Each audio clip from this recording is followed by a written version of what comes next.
Okay, Megan, let's have a look at the sketchbook. Yeah, very nicely presented. Food mind map. I would start to think if you were going to, at this stage, about different ways in which you could realise some of the ideas that start to come about around the edge of this mind map. I know that's what you've gone on to do, but um, possibly filling it in with images and so on could be a way to go. You've done an excellent job on this drawing here, no question. I'd be thinking possibly to add some little degree of shadow underneath it so that you've got a sense of the 3D-ness of it. You've done a really superb job. The thing to kind of be clear is how the differences between how you've gone about drawing this particular one and then working with patterns, and thinking also about how at this stage, now you've done you've done the year 9, thinking about how the patterns can be used to distort as well as to render a particular image that you want to. Um, Thinking also perhaps slightly about the abstract nature at this stage of the work that you're doing. Again, a little bit of a shadow underneath there. I know it's a small thing, but a little bit of shadow is just going to help that sit on something. Otherwise, it feels a little bit like it's floating. I would work more on this. I think you've got a nice little shift of tone there. But in terms of exploring the range of what a pastel can do, it's just you just had a little bit of a go at it. I think it would be good to push that a bit further. You're going to be wanting to aim at the higher end of the marks. And so, just reading straight off the exam criteria here, you've got it says specifically about exploring the full range of potential and limitations of a particular resource or process and so on. So I think with this one, it's thinking about what you could do perhaps to finish it with the darker shades, or to maybe go off on a tangent with it, consider what the material can do, and then think of something that you could make it do that would perhaps fit in more with what you might be interested in developing as an idea. It's the kind of thing you could go back and look at again. I think it's probably a very effective way of going back and getting some more marks, because it means that you are pushing the breadth of the materials as far as you can. I like the way you've changed and experimented with the layout of the pages very much. I think that's great.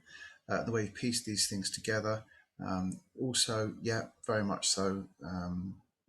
Terrific job. These, I'd be inclined, I know you spread these out further along, but possibly even some that are displayed larger. I think you could, if there's such a contrast here between things that look kind of appealing and things that don't, that there might be some presentational technique you could engage in that would draw attention to that contrast. So I'm thinking possibly a fold out page here, or something where maybe you're investigating the colours, or just sections of the texture. That'll help bring out more use of colour, which I think generally is something that would be very useful to do in the book. Yeah, terrific. I'm thinking could be more abstract experimentation going on. Certainly, there's the room for it. Very useful mind map. Any means of extending that or using that in a small context on a page from here on in is always going to be a very good move. The Sigma Polka, yeah, terrific. What a terrific little go at it that is.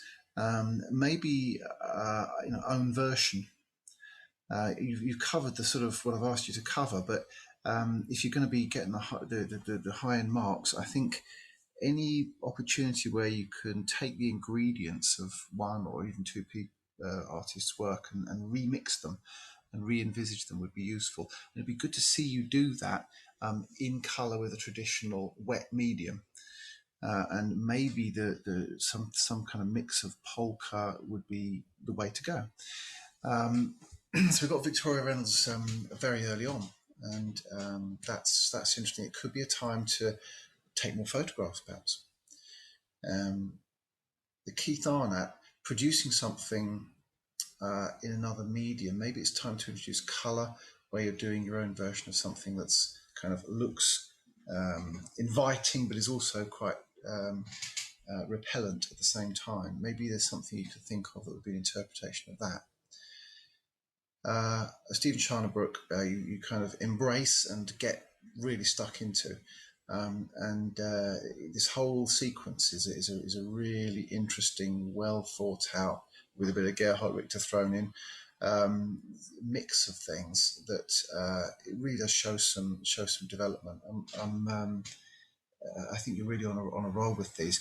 It would be good to see some of these outside of the book. So having them presented, even framed, maybe a series of 3 or 5 or however many you think, where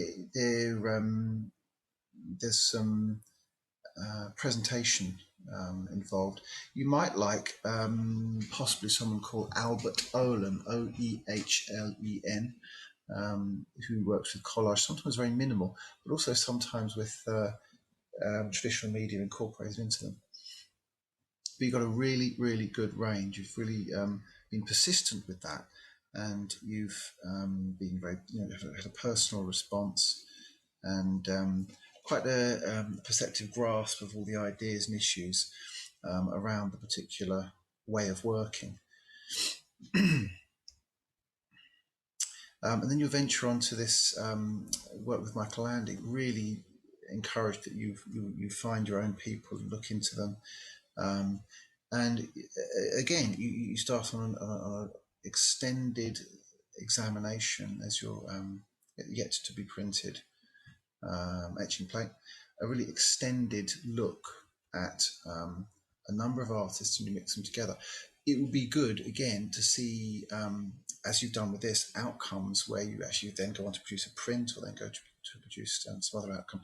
I would suggest, even at this point, that backtracking a little bit and thinking, right, colour, let's get stuck into some more colour. I know you've done it with the collage and the cutouts and so on. I know you've done it with the some of the earlier, like the pastel and so on. But it feels like there needs to be an exploration of colour early on, and certainly for one of your outcomes, so that you end up with a print, a piece based with using colour, and then collage pieces. I think that's a really key point to take on board. The Louise Bourgeois, again, very much exciting outcomes, quite similar outcomes in a way. It's in a similar sort of vein to how you'd worked earlier in the book, which is fine. I would maybe even look at some Guy Debord, Dubord, and psychogeography. They do it in year 13 of photography. We look into it, where there's a sort of a mix of ideas. It's very similar to the way you've laid out the pages here, where you've got bits of idea mixed with bits of drawing, and to actually have that as an outcome. So your outcome looks a little bit like your page does on some of these. Okay, so onto the dissection project. Again, very thorough. I'd like to see, maybe again, a page could be an outcome. Maybe there's some way of thinking of producing some sort of really mixed media piece as an outcome. It'd be good to see. Terrific detail in these. I need a better pair of glasses to see what you're doing here. Fantastic detail and precision in all this anatomy, and great to see all this kind of mixture of figures that you've done here too. You proposed the project, you thought it through. And there are images of the actual piece. So again, you've come at it thoroughly. You've documented it well. You've got a good outcome. So on this website, you'll see I've kind of broken it down into different groups. So it's going to be 1 or 2 groups adding, but there are 1 or 2 pieces that would be good to be getting in that are not there. I think one is to go completely abstract. That's one, and to use colour. The other one is also using colour. exploring different mediums in colour. So the block paint, let's have the block paint, the colour studies, so looking at the different artists and how they've used colour differently. Um, the Luc Tuymans, the Soutine, and others. I'll put a link just immediately below this video to all that information, all that course content. But it does need some of that in it. So excellent as the book is, those are other areas that I'd maybe get out slightly out of the comfort zone. Not you're in a comfort zone or anything by any means, but slightly out of maybe how you've been used to working, to incorporate, just like you are doing with this giant hand, to incorporate some colour and some other media. But very well done. Keep pushing on with it. Revisit the book. Shore up these gaps. You will need to have all these gaps shored up because this is really a backbone of the course, getting this book really up to speed.